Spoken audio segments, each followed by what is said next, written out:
Hoy día vamos a estar estudiando un breve pasaje de Segunda de los Corintios, la carta del apóstol Pablo a los Corintios, pero antes permítanme hacer una breve introducción y recorrer también por algunos pasajes de la Biblia antes de entrar directamente al tema que nos compete. El día de ayer el pastor Miguel estaba predicando en un matrimonio y él en una parte de su prédica dijo que la vida nunca puede estar completamente limpia de conflictos. Definitivamente, como seres humanos viviendo en un mundo caído, nosotros tenemos que saber y reconocer que vivimos en un mundo plagado de problemas, de dificultades, de aflicciones. Y él decía que si en algún momento nosotros decidiéramos alejarnos de todos los problemas que nos aquejan, las dificultades, la sociedad, aún de los nuestros, de nuestra familia y de nuestros amigos, y nos fuéramos a vivir a un monte alto allá solos, bueno, que no pasarían 24 horas antes de que empecemos a tener problemas con nosotros mismos. ¿Por qué? Porque somos así, creados por Dios a su imagen y semejanza, pero producto de nuestra desobediencia, de nuestra caída, nuestra separación con Dios. Nosotros vivimos en un mundo que podríamos llamarlo un mundo aproblemado. Yo he escuchado a mucha gente decir que por mucho tiempo trataron de librarse de sus problemas porque ellos querían empezar una vida soñada que estaba más allá de sus problemas. Y ellos se esforzaban para vencer esos problemas y poder empezar a vivir la vida soñada. Pero ¿qué pasaba? Que cada vez que algún problema se desvanecía o se solucionaba, inmediatamente surgía otro. Y por lo tanto la vida soñada siempre quedaba un paso atrás. Y a veces es difícil reconocer que nuestra vida acompañada de nuestros problemas, porque a veces las peores dificultades no surgen cuando no podemos hacer o ser todo lo que quisiéramos ser, sino que a veces las peores dificultades surgen cuando podemos hacer todo lo que se nos viene en gana. Y a veces cuando tenemos esa libertad, peores son las dificultades y peores son nuestros problemas. Nosotros vivimos una vida trastocada, difícil. No podemos predicar, y la Escritura no predica, una vida privilegiada, carente de dificultades. En el libro de Job, que es el hombre más aproblemado de la Biblia, en el capítulo 14, en los primeros 2 versículos, señala con claridad la realidad del ser humano de una manera poética, pero también de una manera muy precisa. En Job capítulo 14, los primeros 2 versículos, versos 1 y 2, dice: el hombre, nacido de mujer, corto de días y lleno de turbaciones, como una flor brota y se marchita, y como una sombra huye y no permanece. El hombre nacido de mujer, corto de días y lleno de turbaciones. Los que hemos vivido un poco,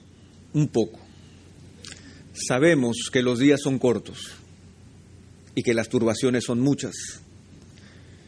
Y en la medida en que el Señor nos hace vivir sobre esta tierra, nosotros no descubrimos cuán firmes estamos en esta tierra, sino cuán leve es nuestro paso y nuestra existencia por este planeta.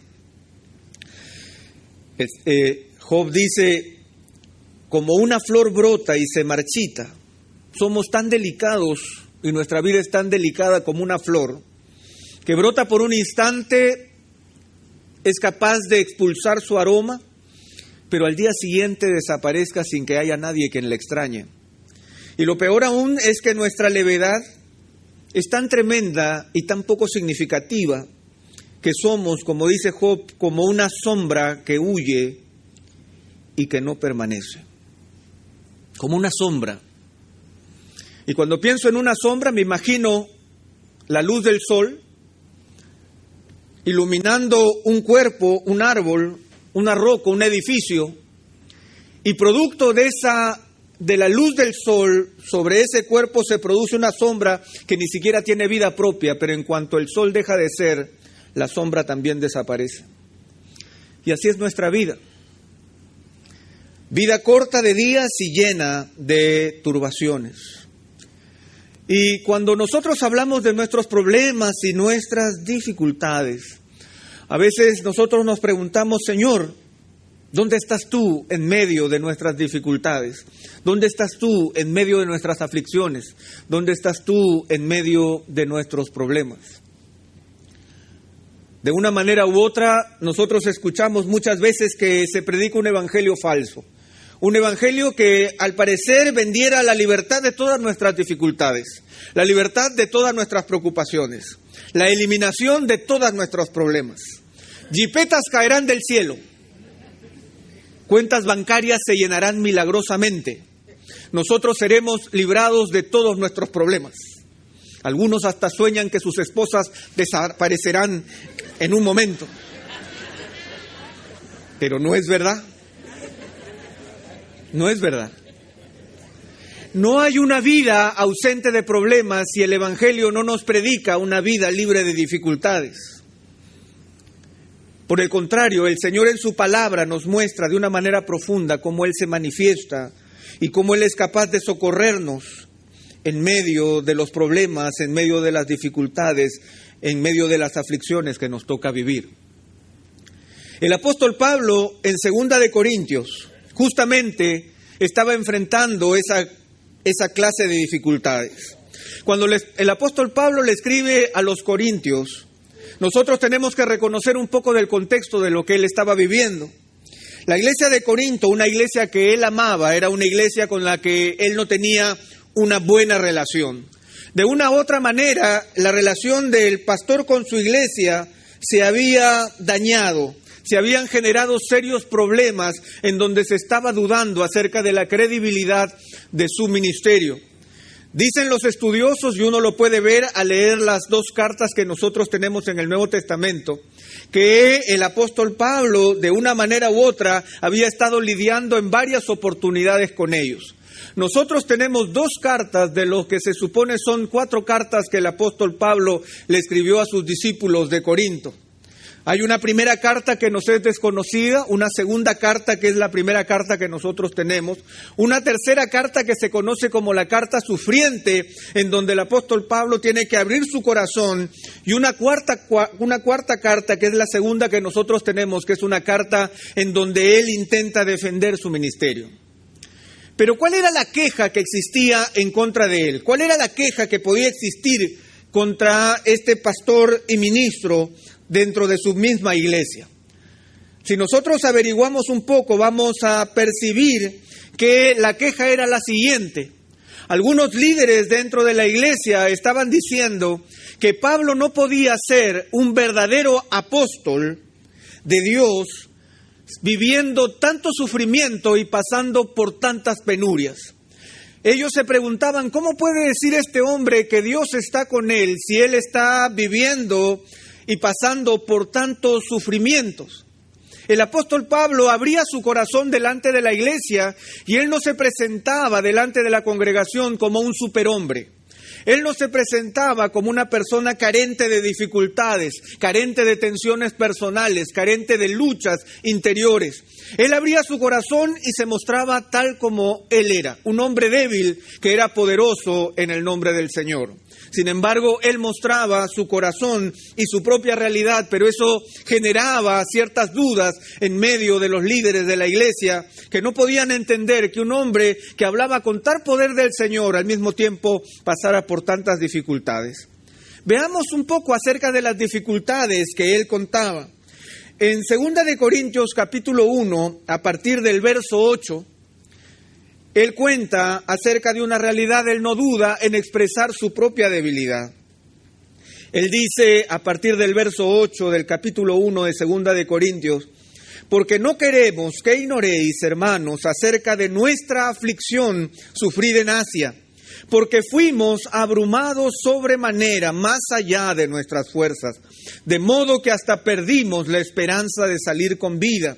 De hecho, dentro de nosotros mismos ya teníamos la sentencia de muerte, a fin de que no confiáramos en nosotros mismos, sino en Dios que resucita a los muertos, el cual nos libró de tan gran peligro de muerte y nos librará, y en quien hemos puesto nuestra esperanza de que aún nos ha de librar. El apóstol Pablo no ocultaba la realidad de su propia vida y su propia debilidad. No queremos, hermanos, que ustedes ignoren acerca de las grandes tribulaciones y la gran aflicción que nosotros sufrimos en Asia.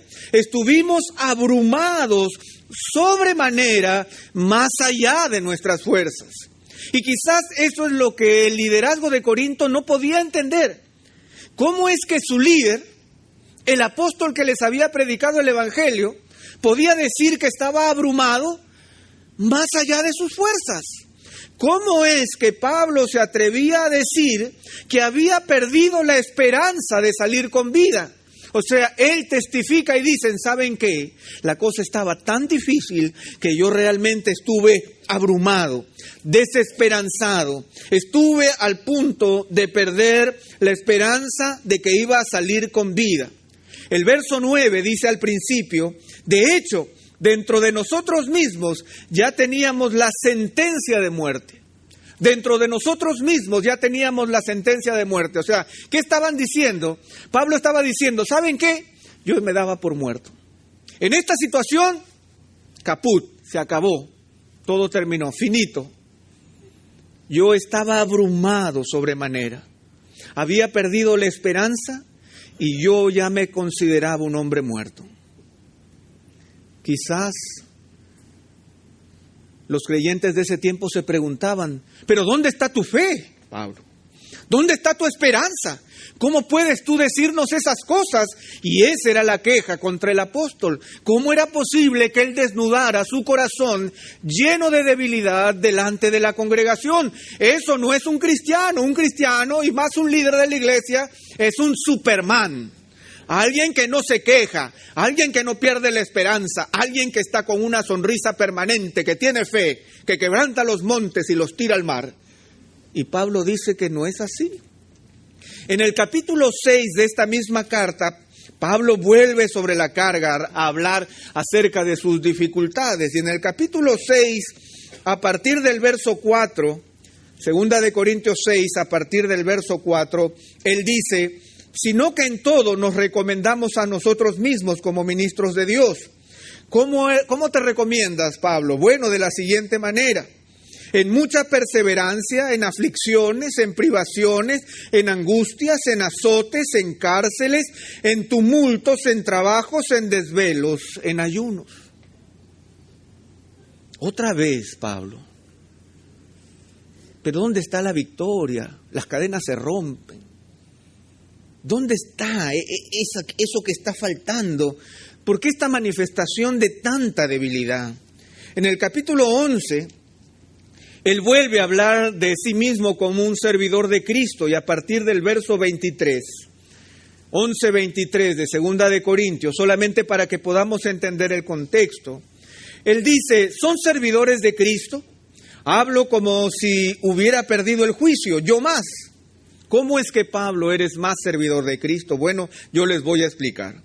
En muchos más trabajos, en muchas más cárceles, en azotes un sinnúmero de veces, a menudo en peligro de muerte. 5 veces he recibido de los judíos 39 azotes, 3 veces he sido golpeado con varas, 1 vez fui apedreado, 3 veces naufragué, he pasado una noche y un día en lo profundo, con frecuencia en viajes, en peligros de ríos, peligros de salteadores, peligros de mis compatriotas, peligros de los gentiles, peligros en la ciudad, peligros en el desierto, peligros en el mar, peligros entre falsos hermanos, en trabajos y fatigas, en muchas noches de desvelo, en hambre y sed, a menudo sin comida, en frío y desnudez.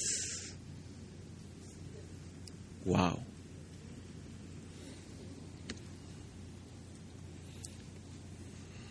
Pero ¿no eres tú apóstol?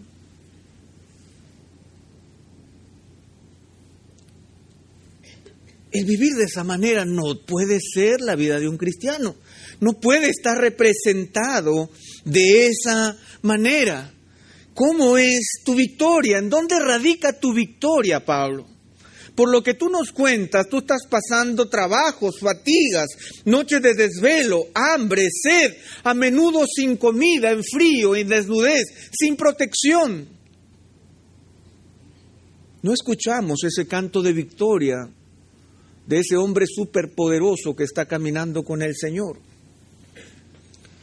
Entonces, ¿cómo es que Pablo podía ser un verdadero apóstol y al mismo tiempo sufrir tantas penurias? ¿Cómo es que él podía caminar de esa manera y al mismo tiempo gozarse delante del Señor y testificar de un Dios poderoso y al mismo tiempo estar abriendo y desnudando su corazón y estar señalando todas sus debilidades? Quizás esto me hace recordar nuevamente el libro de Job. Y después de que Job lo pierde todo, su mujer le dice: ¿aún conservas tu integridad? Maldice a Dios y muérete. Porque al parecer los problemas, las dificultades, las tensiones, las carencias, podrían señalarse simplemente como una demostración de la ausencia de Dios. Pero a pesar de todo esto y todo lo que Pablo cuenta, él cuenta la razón por la que en medio de todas esas dificultades, él se sentía poderoso en el Señor. Vamos a abrir nuevamente el primer capítulo de 2 Corintios y vamos a leer los primeros 7 versículos. 2 Corintios, capítulo 1, los primeros 7 versículos. Pablo, apóstol de Cristo Jesús por la voluntad de Dios, y el hermano Timoteo, a la iglesia de Dios que está en Corinto con todos los santos que están en toda Acaya, gracia y paz a vosotros de Dios nuestro Padre y del Señor Jesucristo.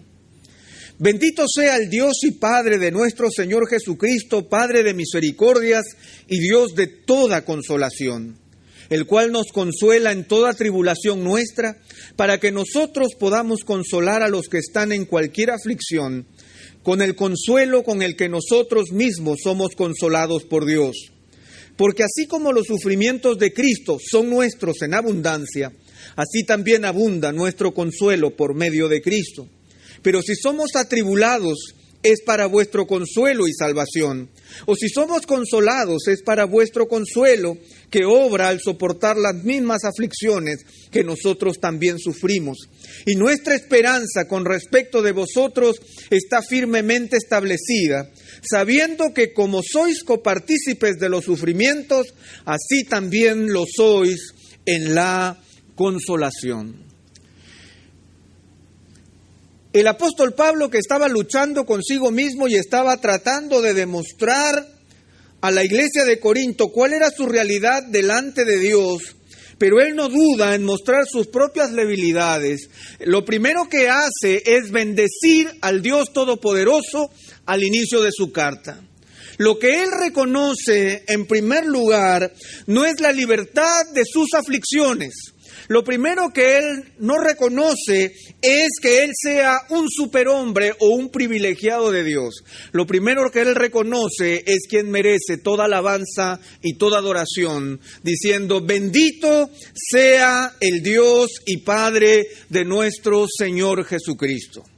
Él tenía la firme convicción de que la realidad y su realidad espiritual no estaba sostenida por las circunstancias mismas, sino por un Dios que trascendía a las circunstancias.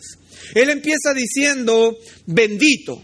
Y la palabra bendito en el griego es la palabra eulogio, de donde viene nuestra palabra elogio, dar una buena palabra. Lo que él está haciendo es reconocer que en medio de cualquier circunstancia que a él le suceda en la vida, el Señor es digno de toda alabanza. Recordemos a Job nuevamente haciendo la comparación.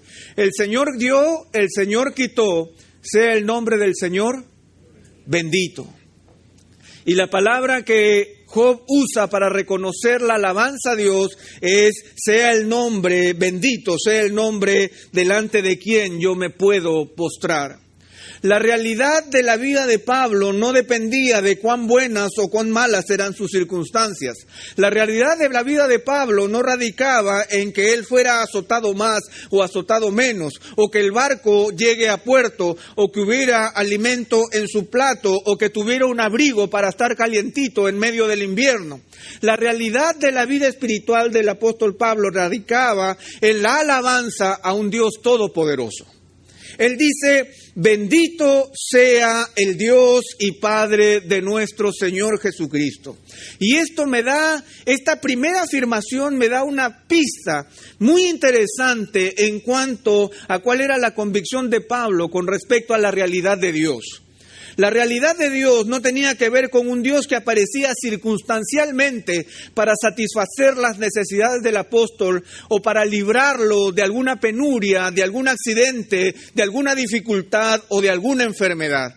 El apóstol Pablo, al primero que elogia, es al Dios y Padre de nuestro Señor Jesucristo. Lo primero que nosotros debemos afirmar no es un Dios que nos libra de las circunstancias terrenales y temporales, sino un Dios que nos ha dado la victoria sobre la muerte en la eternidad. Bendito sea el Dios y Padre de nuestro Señor Jesucristo. Y esa convicción me hace recordar las palabras de Jesús en Juan capítulo 3, porque de tal manera amó Dios al mundo que ha dado a su Hijo unigénito, para que todo aquel que en Él crea no se pierda, mas tenga vida eterna. Mi Dios es un Dios que tiene un cuidado eterno de mí. Mi Dios no es cualquier Dios. Mi Dios no es un Santa Claus, no es un Papá Noel, no es alguien que viene simplemente a solucionar mis problemas temporales. El Señor viene a solucionar mis problemas eternos. Mas Dios muestra su amor para con nosotros en que siendo ¿qué? En que siendo aún pecadores, Cristo murió por nosotros.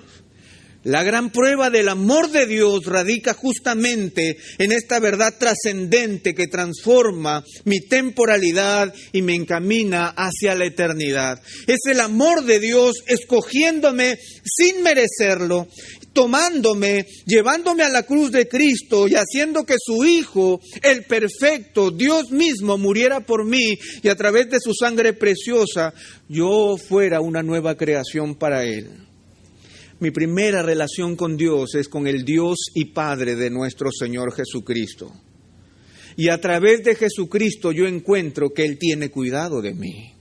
El apóstol Pablo no necesitaba ser librado de naufragios, ni tampoco de cárceles, ni tampoco de azotes. Él sabía que tenía ya la victoria sobre la muerte, de tal manera que porque Él estaba en Cristo, nueva criatura era, las cosas viejas pasaron y todo ha sido hecho nuevo. Esa era su expectativa. Yo no sé cómo nosotros percibimos a Dios, a nuestro Dios. Pero si nosotros somos creyentes, si nosotros hemos creído en Jesucristo, si el Señor ha llamado a nuestro corazón y nos ha hecho reconocer nuestra condición de pecadores, lo primero que nosotros reconocemos es nuestra situación de absoluta debilidad, pero al mismo tiempo reconocemos el amor poderoso de Dios, que en un momento en el que no esperábamos, el Señor de manera misericordiosa vino a nuestras vidas, nos levantó, nos tomó para sí y nos prometió el reino eterno de su Hijo Jesucristo. Esa es nuestra primera victoria, esa es nuestra primera convicción con respecto a Dios. Ese es nuestro Dios que merece toda alabanza. Ese es el elogio que nosotros levantamos delante del Señor. Bendito sea el Dios y Padre de nuestro Señor Jesucristo. Nuestro Dios no es un Dios cualquiera. Nuestro Dios es el Dios de nuestro Señor Jesucristo, el Padre de nuestro Señor Jesucristo. Y allí entendemos entonces su amor en primer lugar. Pero el apóstol no se queda simplemente pensando en esta realidad espiritual, sino que él continúa y sigue hablando y exaltando el nombre de Dios, diciendo: Padre de misericordias y Dios de toda consolación. Padre de misericordias. No solamente es el Padre de nuestro Señor Jesucristo, sino que dice que es el Padre de misericordias. Y yo durante mucho tiempo estuve pensando, ¿qué quiere decir esta frase? ¿Qué quiere decir este título de exaltación de nuestro Dios?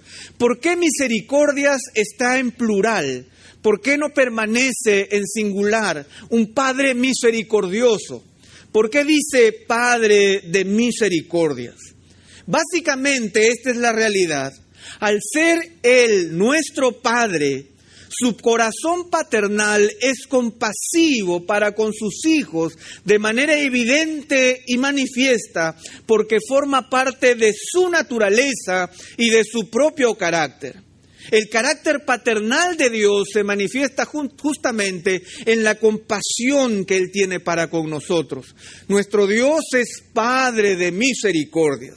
Y acá hay algo sumamente interesante también.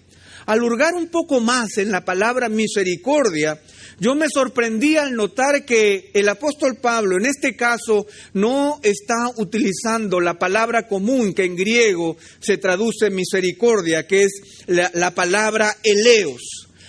Eleos es la palabra griega que Pablo usa multitud de veces a lo largo de la Escritura y el resto de los apóstoles para referirse al término misericordia. Por el contrario, él usa otro término que solamente es usado 5 veces en el Nuevo Testamento, y es la palabra oiktirmos. Y por eso se traduce no como misericordia, sino como misericordias. Y esta palabra en realidad no es una descripción de la compasión, sino que más bien es la manifestación del sentimiento compasivo. Tiene que ver con la multitud de expresiones con que una persona expresa su amor, su compañía y su lealtad con alguien a quien ama. Es el sentimiento de pena, de lástima, la emoción de la compasión, su manifestación, su respuesta práctica, la experiencia de estar presente sufriendo con el hijo que se duele.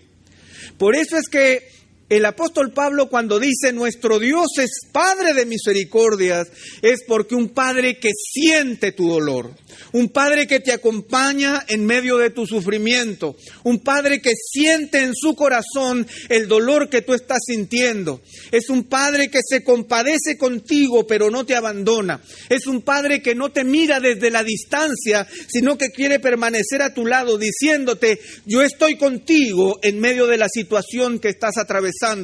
Y tú puedes decirle, Señor, no importa lo que esté pasando mientras tú estés aquí. Ese es el Padre de misericordias. Alguien que siente, que permanece, que está a nuestro lado. Por eso es que Pablo puede contar de sus debilidades sin miedo, porque su espiritualidad no depende de sus debilidades, sino del Dios que está con él.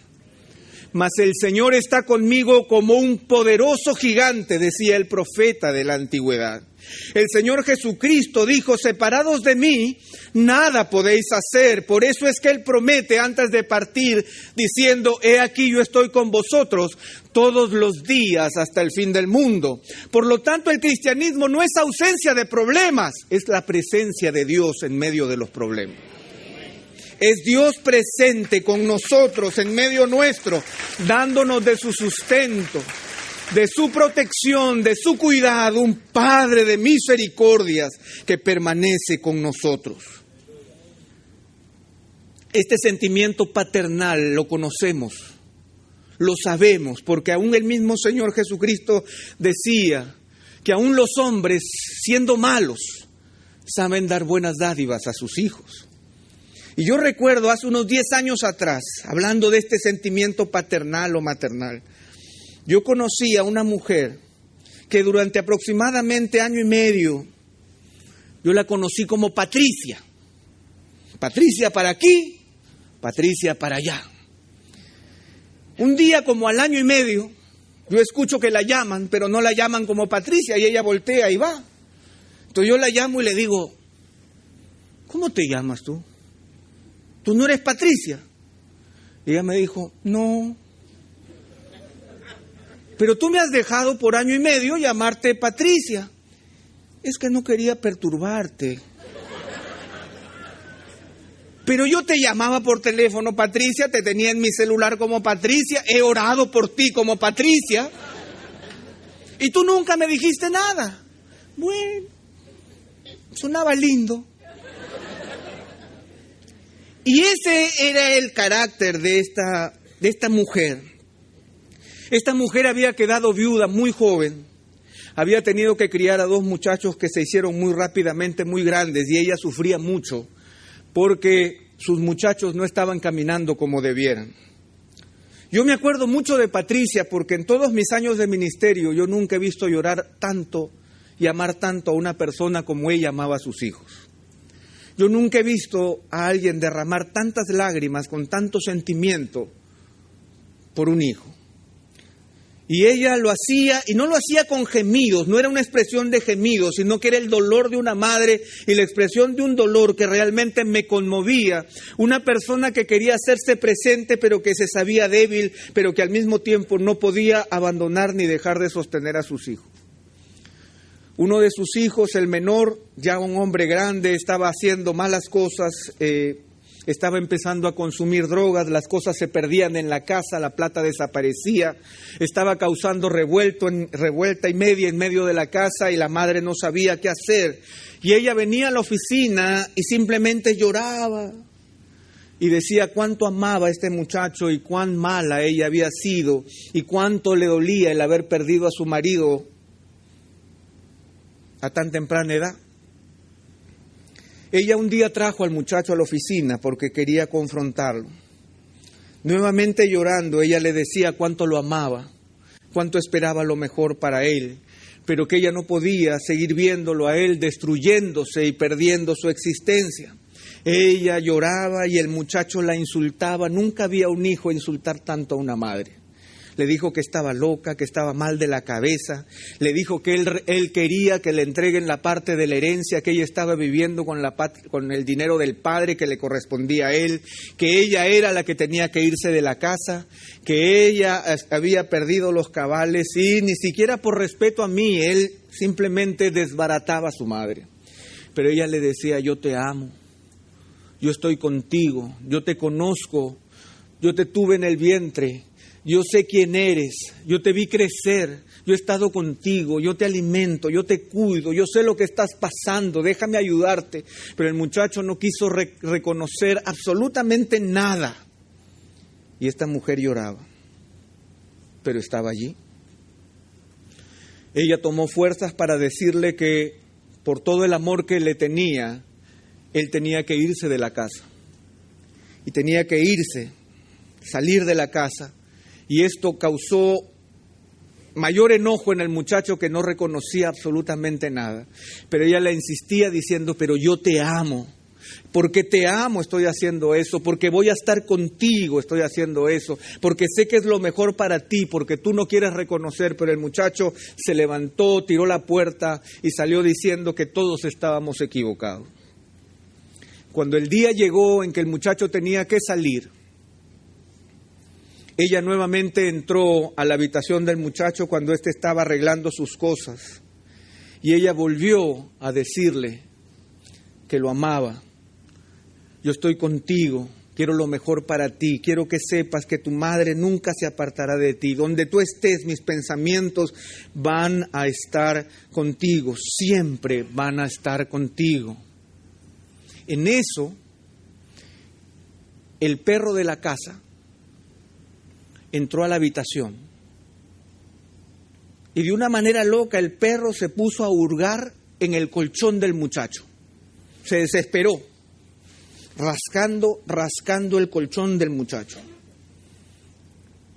No hubo más remedio que levantarse y mover el colchón. Debajo del colchón estaba toda la droga que este muchacho traficaba, el dinero que él manejaba, las cosas que se iba a llevar de la casa. Y en ese momento el muchacho cae de rodillas y le pide perdón a su madre, porque Dios se hizo presente allí en ese momento, mostrándole a este muchacho la realidad de su pecado que no hubiera podido ser demostrado de otra manera. Pero el amor compasivo estaba allí. Nuestro Dios es Padre de misericordias. Nuestro Dios nos muestra que Él quiere estar allí, en nuestros momentos de dificultad, de tal forma que nosotros podamos saber que su presencia es suficiente.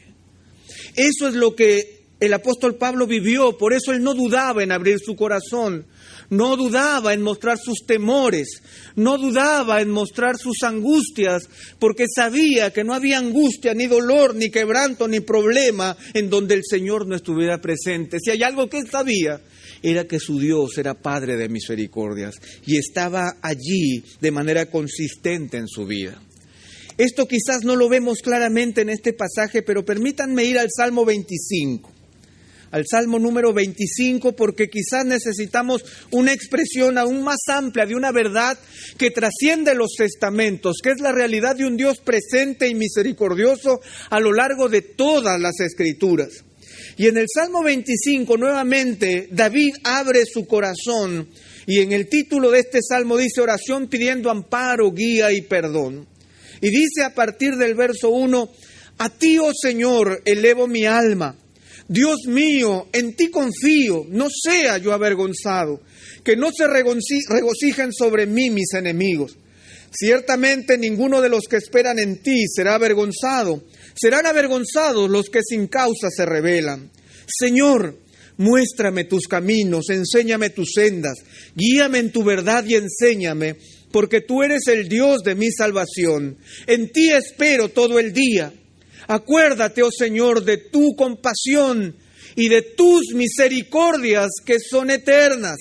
No te acuerdes de los pecados de mi juventud, ni de mis transgresiones. Acuérdate de mí, conforme a tu misericordia, por tu bondad, oh Señor. Acuérdate, oh Señor, de tu compasión y de tus misericordias que son eternas. No te acuerdes de los pecados de mi juventud, ni de mis transgresiones. Acuérdate de mí, conforme a tu misericordia. Y la misericordia de Dios tiene que ver con el hecho de que Él viene a mí, de que Él asume su relación conmigo y Él quiere permanecer a mi lado por todo el proceso que yo necesite vivir o atravesar, pero lo importante es que Él está conmigo. Volviendo a 2 de Corintios, nos encontramos que el apóstol Pablo sigue con esta alabanza a Dios y él dice, bendito sea el Dios y Padre de nuestro Señor Jesucristo, Padre de misericordias y Dios de toda consolación. Padre de misericordias y Dios de toda consolación. Y aquí está el otro lado de la presencia de Dios en medio de nuestras vidas, en medio de nuestras dificultades. El Señor a través de su misericordia se hace presente y Él siente con nosotros la gravedad de nuestra situación. Pero Él es también Dios de toda consolación. Y es otra frase que a mí me cautivaba, pero que no podía desentrañar de manera completa. ¿Qué significa, Señor, que tú seas Dios de toda consolación? Cuando nosotros hablamos de consuelo, hablamos básicamente de una palabra de apoyo cuando nosotros hemos tenido una pérdida. Pero en la Biblia la palabra consolación no solamente tiene esa connotación. La palabra original, paraklesis, significa literalmente llamar al lado o hablar desde el costado. Esto es lo que literalmente significa la palabra consolación. Se traduce básicamente como una palabra sanadora, la respuesta de alguien que está cerca para ayudar. Tiene que ver con una palabra persuasiva o una exhortación en un momento determinado, un llamado de atención, una palabra conciliadora, con el propósito de aliviar la pena o la aflicción. La palabra consuelo en la Biblia se usa en muchas oportunidades, pero tiene que ver con esa palabra de ánimo en el momento de la aflicción que permite que nosotros podamos pasarla, que nosotros podamos realmente encontrar el aliento que necesitamos en medio de la dificultad. Y nuestro Dios es Padre de misericordias y Dios de toda consolación. Un Dios que está con nosotros en medio de las dificultades y está sosteniéndonos con su palabra, de tal manera que encuentro la fortaleza, la respuesta y su voluntad para poder caminar y poder atravesarla. Nuestro Dios no es solamente un Dios que evapora las dificultades. Nuestro Dios no es solamente un Dios que soluciona nuestros quebrantos de manera mágica. Nuestro Dios es un Dios que nos ayuda a atravesar las dificultades con su palabra, con su aliento y con su presencia, de tal manera que yo pueda salir de allí como un mejor hombre, como una mejor mujer, a la imagen de nuestro Señor Jesucristo. Por eso es que el Señor Jesucristo, cuando estuvo ahí en el Getsemaní, Él dijo: Señor, aparta de mí esta copa, pero que no se haga mi voluntad sino la tuya, porque tú estás aquí conmigo. Es recibir la palabra de aliento de Dios. Y esa palabra de aliento se muestra de manera magistral, de una manera muy bella y poética, en las palabras del profeta Isaías. En Isaías el capítulo 51, el capítulo 51, a partir del verso 12, el Señor se declara a sí mismo como nuestro consolador. Y estas palabras bellas surgen también para que nosotros las podamos tomar y podamos descubrir quién es nuestro Dios.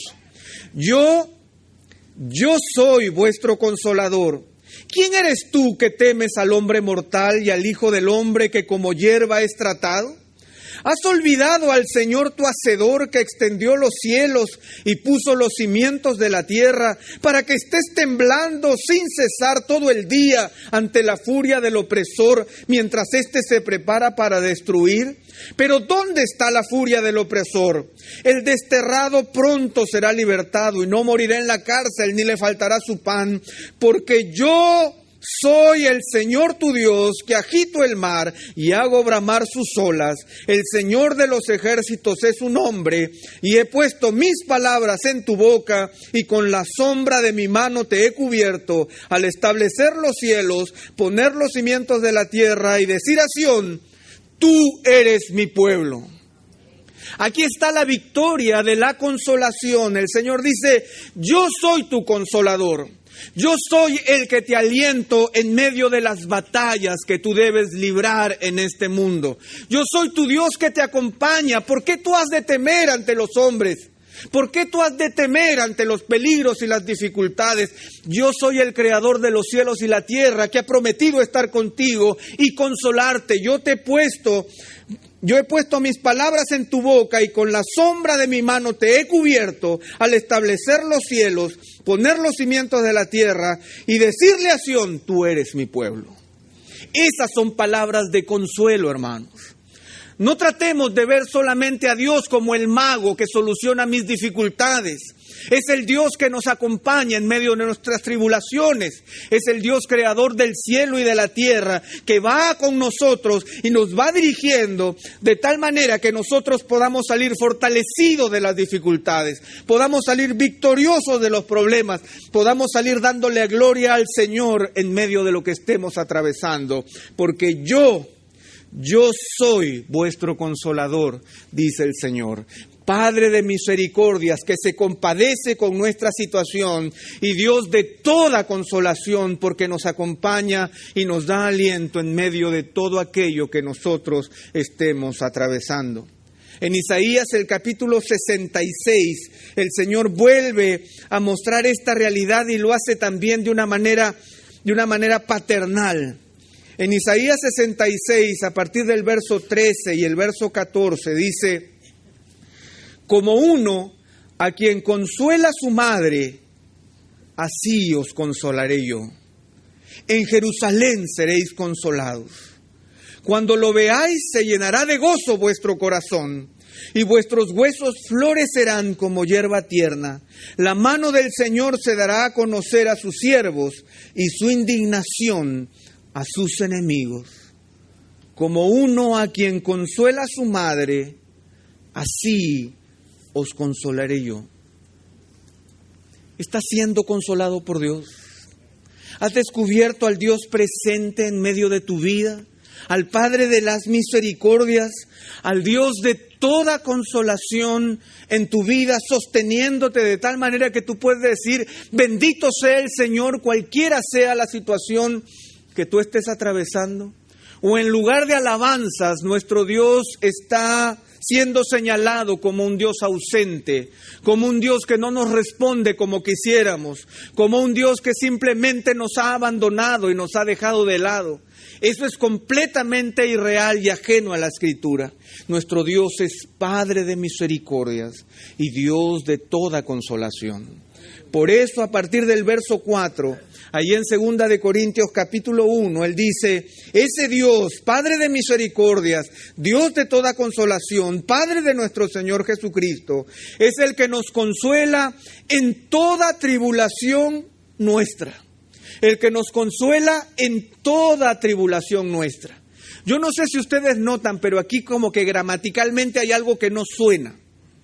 2 de Corintios es una carta muy difícil de interpretar porque es una carta muy emocional. Es una carta desordenada, dicen los estudiosos. Es una carta en donde el apóstol Pablo arrasa con su corazón y muestra lo que el Señor le ha puesto, pero no hay el orden de Romanos. Es una carta emotiva, es una carta emocional, es una carta en donde él abre su corazón. Y el verso 4, la primera parte, él dice, el cual, el Dios de toda consolación, es el que nos consuela en toda tribulación nuestra. Toda tribulación nuestra. La palabra tribulación es la misma que aflicción, dificultad o problema. Esa es la palabra tribulación. Un problema que nos afecta, que puede ser exterior, como también una lucha interior que nosotros estemos viviendo en nuestro corazón. Pero lo interesante es que el apóstol Pablo recalca, esta tribulación no solamente se la voy a cargar a alguien, no se la voy a cargar a mi familia, ni a mis conocidos, ni a la sociedad, ni al gobierno. Tampoco levantar el cielo y le voy a echar la culpa a Dios. Es una tribulación nuestra. Es la tribulación de mí. Es la tribulación mía. Por eso es que Él no solamente dice, el cual nos consuela en toda tribulación, sino que Él dice, en toda tribulación que me pertenece, de la cual yo soy culpable. Todo problema y toda aflicción que yo me merezco, que yo he encendido, que yo lamentablemente me he metido, que es mía. El Señor me consuela en toda tribulación nuestra, pero con un propósito, para que nosotros podamos consolar a los que están en cualquier aflicción, con el consuelo con que nosotros mismos somos consolados por Dios. Hermanos, a veces nosotros predicamos un evangelio que es un evangelio espurio. A veces nosotros predicamos un evangelio que no es real porque nosotros no estamos dispuestos a mostrar nuestras debilidades. A veces nosotros nos presentamos como los victoriosos de cualquier situación, como que estamos ajenos a problemas, ajenos a dificultades, ajenos a luchas personales.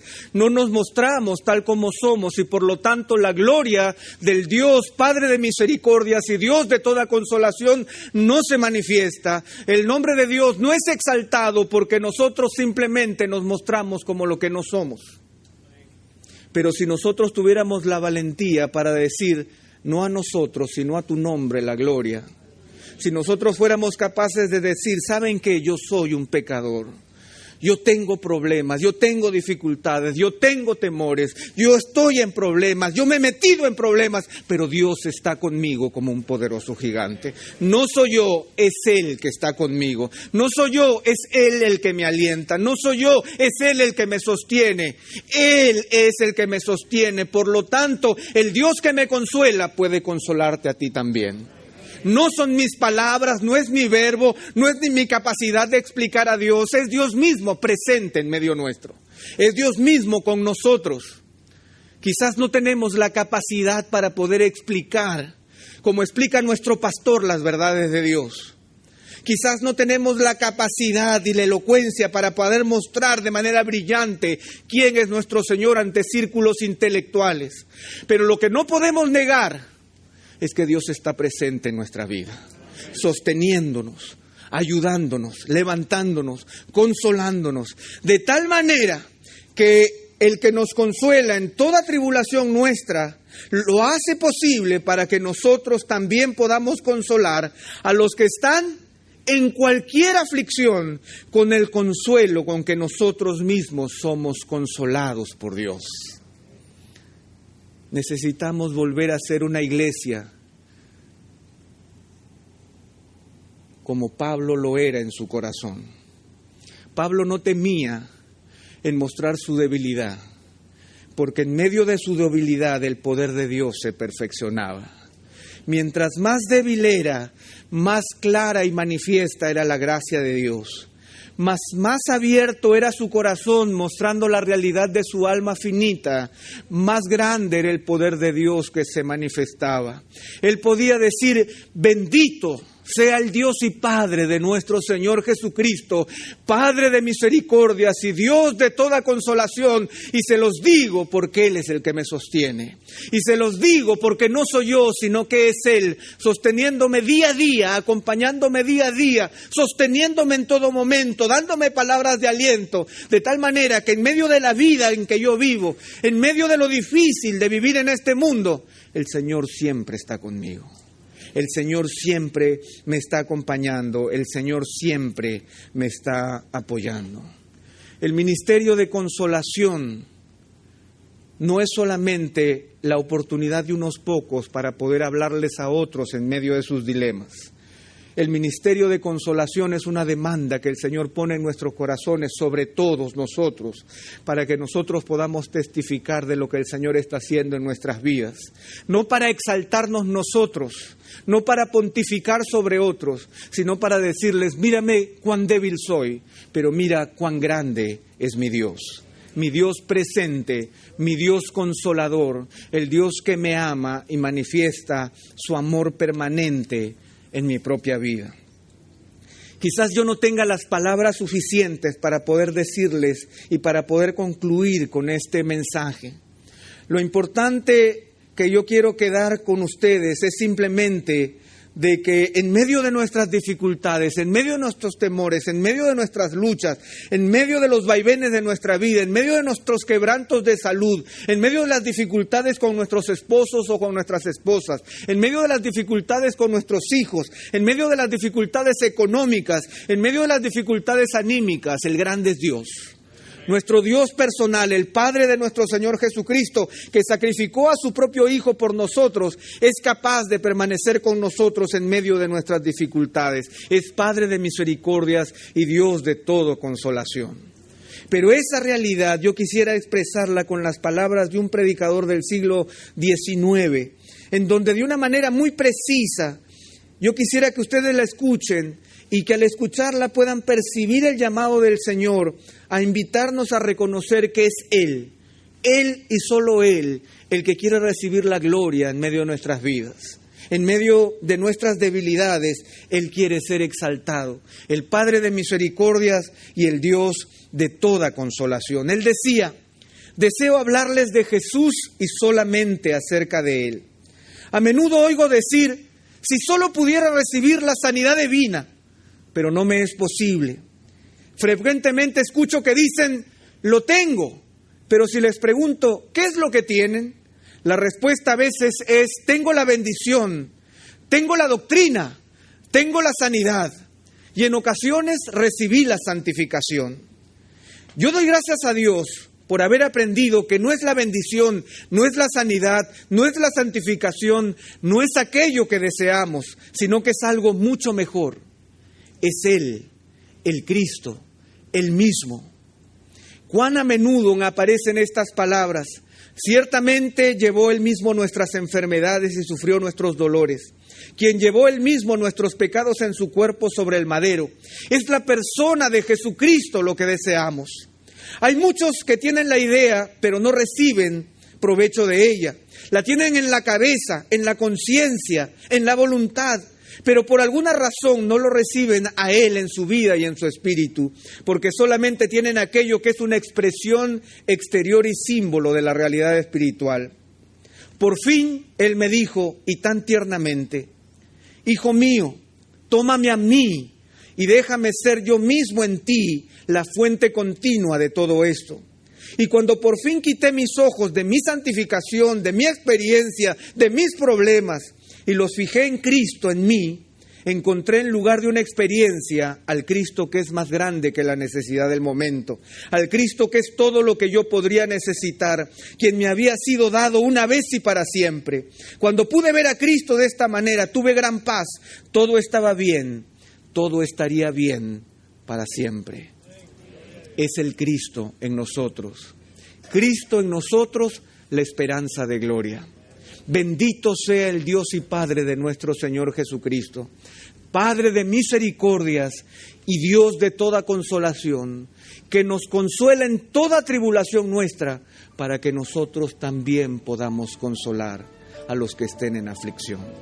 Hermanos, es nuestro llamado, pero la exhortación es a dos cosas: a que reconozcamos al Dios presente en nuestra vida como única solución, y que seamos capaces de abrir nuestro corazón y en lugar de andar en apariencias, mostremos la realidad de nuestra vida.